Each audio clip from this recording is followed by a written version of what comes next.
The race begins at 12 noon. It's now 11:45, and the 40 fastest cars are lined up in pit row, ready to go for the 8th annual Carolina 500. Fastest qualifier David Pearson in the Mercury number 21 starts on the pole, with Benny Parsons alongside. Then Richard Petty and Bobby Allison, followed by Buddy Baker, Dave Marcus, Jim Van Diver, Bobby Isaac. In the 5th row, it's Cale Yarborough and Cuckoo Marlin. 28 is Gordy Johncock. Some of the finest drivers in racing are about to climb aboard the fastest stock cars ever assembled on any track in America.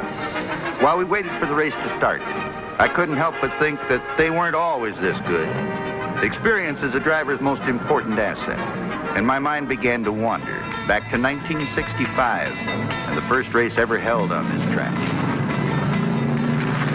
The cars weren't as fast or as sophisticated.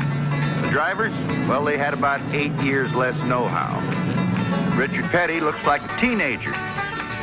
Freddie Lorenzen hadn't found out about long hair, and Junior Johnson had a whole lot less wrinkles back then.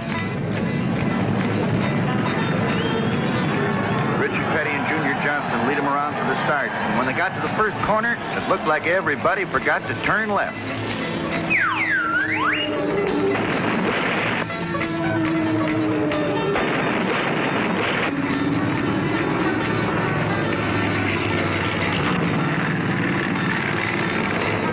After they got that one cleaned up, Junior Johnson in number 26 let them down for the restart, and they're off again. Johnson has the lead with Petty and Pearson punching out his taillight.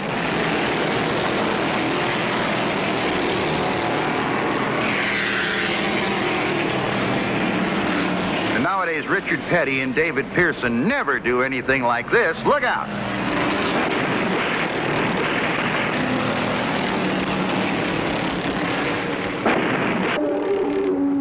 They restyled Richard's Plymouth on this one. It's not quite as aerodynamic now. He got out and said, "How am I ever going to be a winner if this keeps up?" Pearson's crew pried the fender away to give the wheel a little rolling room. Meanwhile, old Junior has the pistons panting in that Ford and grabs the green flag for another restart.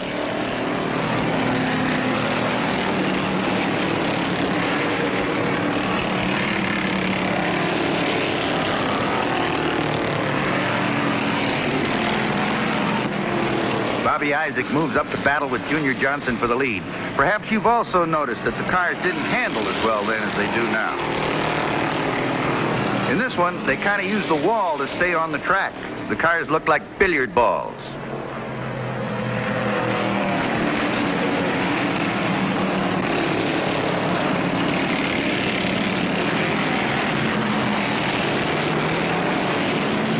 Uh-oh, there goes another one.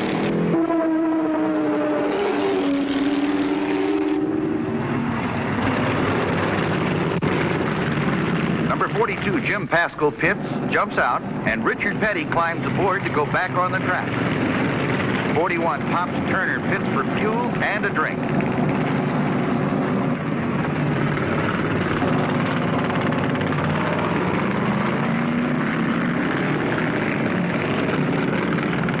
The Wood brothers get Marv Paunch in and out in a hurry.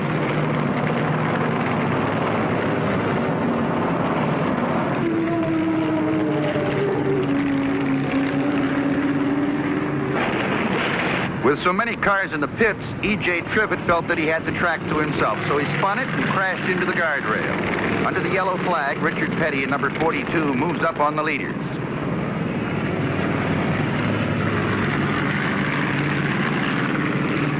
When the green flag flies again, it's Curtis Turner with the lead, 21 Marv Paunch second, Richard Petty third.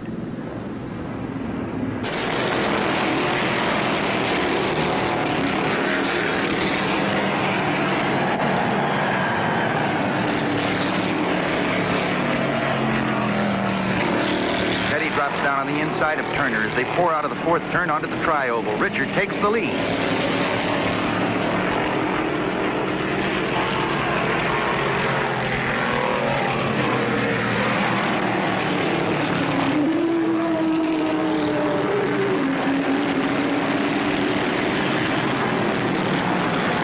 It's another yellow flag, and Petty heads for the pits. He was a little nervous in those days. Then they told him the car popped a valve and he was all done. Back then, he probably wondered how he'd ever become a four-time Grand National champion.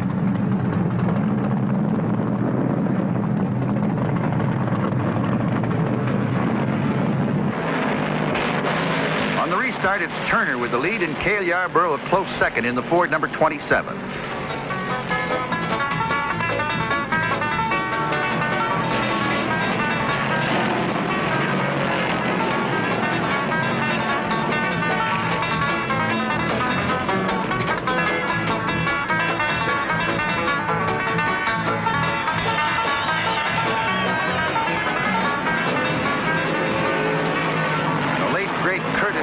Proves to be too much for the rest of the field and screens his Ford under the checkered flag winner and official christener of the brand new North Carolina Motor Speedway.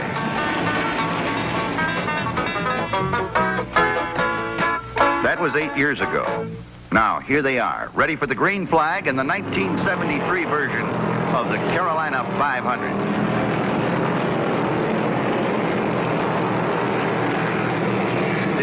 In the Mercury number 21 wins the drag into turn one and continues to stretch the lead as all cars pour into the second pocket.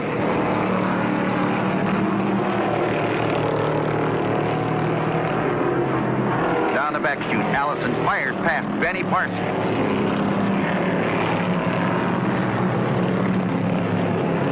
At the end of the first lap, it's Pearson, Allison, Parson, and Petty.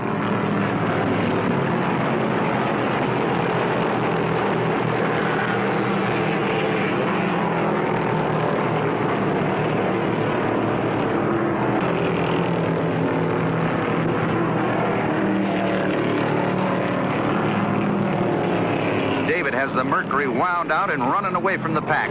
The Wood brothers have his car set up just right, but Petty and Yarborough are moving up and pacing themselves well.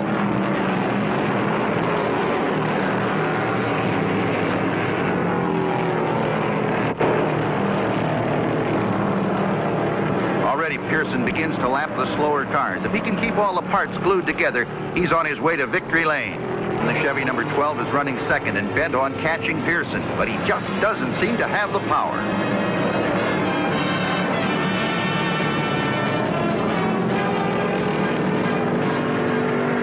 The car care Chevy driven by Cale Yarborough is the first of the leaders to pit. He gets fuel and rubber and tells Junior Johnson the seat is loose. This could give him some large-size problems.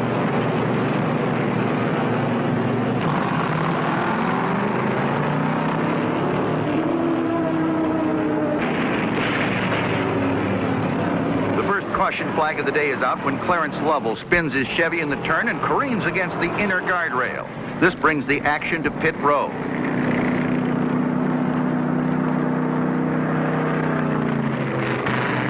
Petty slides in and they start working on the car before he even stops. The Wood brothers have David out in 20 seconds.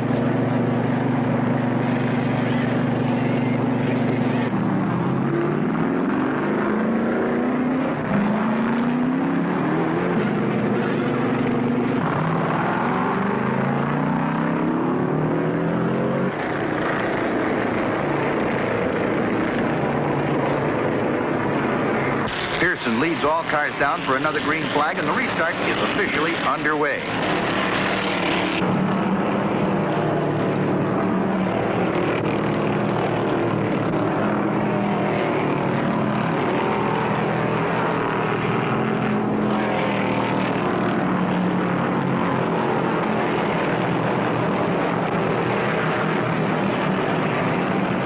Big Mercury number 21 is out in front and moving away. Petty is second with Cale Yarborough third.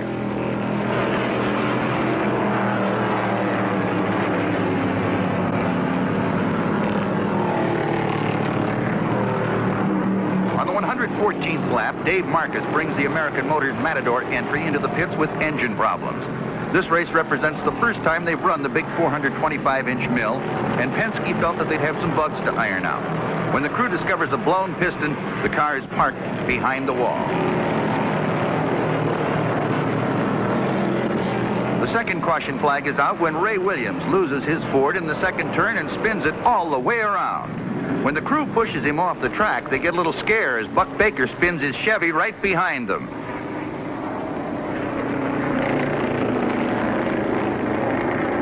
Meanwhile, Richard Petty is the first to take advantage of the yellow and hits his number 43 Dodge.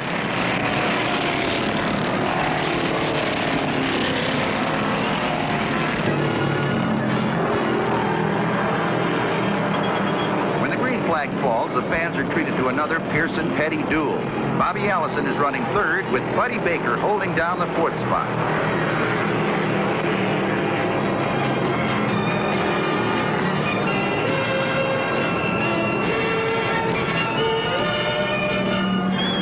Allison low, Petty high. They're both running for second with Pearson still showing them the way.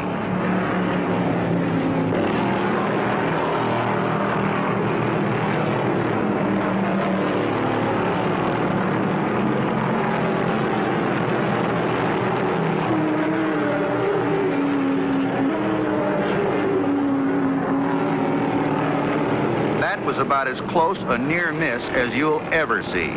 David Sisko spun his 05 car in the third turn. As he was sliding down the bank, Pearson and Petty roared around him on the high side and just squeaked through. With a yellow out, the pit crews get ready to service their cars. Watch this action.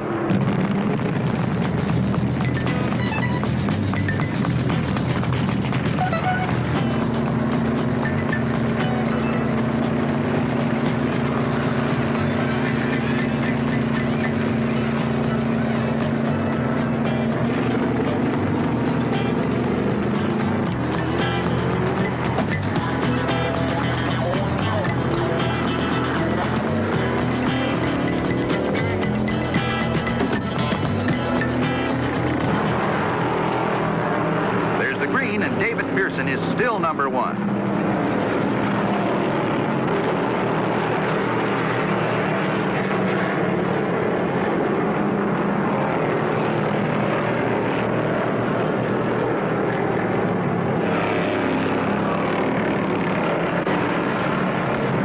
Petty works Pearson over through every turn and still can't get around him. Buddy Baker has moved into third in the K&K Dodge number 71.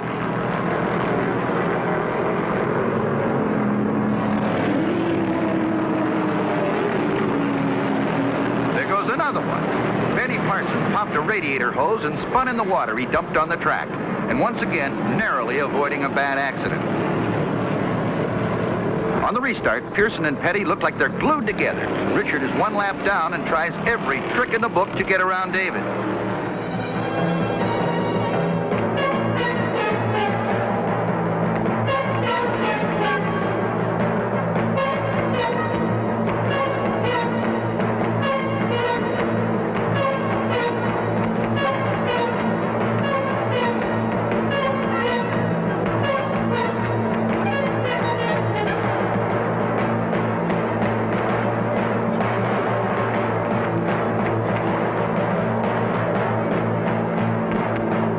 When they run like that, somebody has to brake.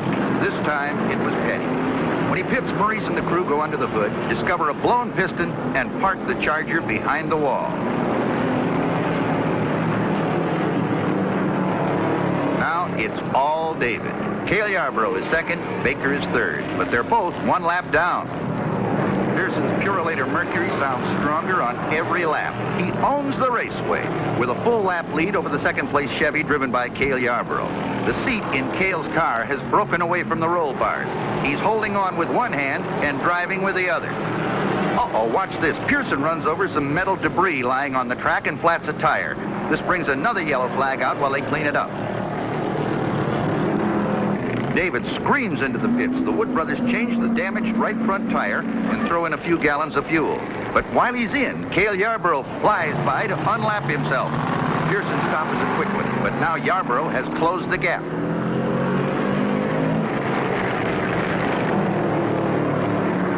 Pearson still holds the front spot on the restart, but now Cale is within striking distance. Buddy Baker in the Dodge 71 is also in the same lap with the leaders.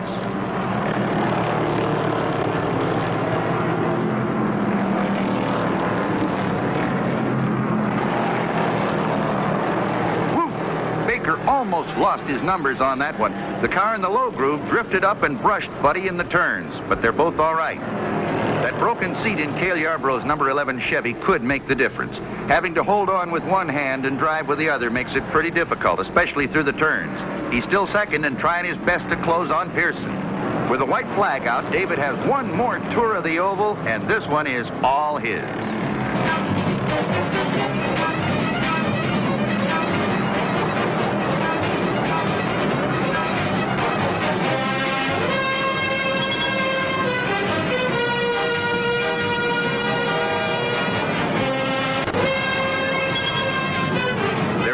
The checkered flag snaps down over the Mercury, number 21, and David Pearson wins the 8th annual Carolina 500. Cale Yarborough finishes second, Buddy Baker third, and Bobby Allison takes the fourth place money. Out of a 492-lap race, David Pearson led 491 of them, and that's a super speedway first in the 25-year history of NASCAR. There's no doubt that the boy from Spartanburg, South Carolina, was in a hurry.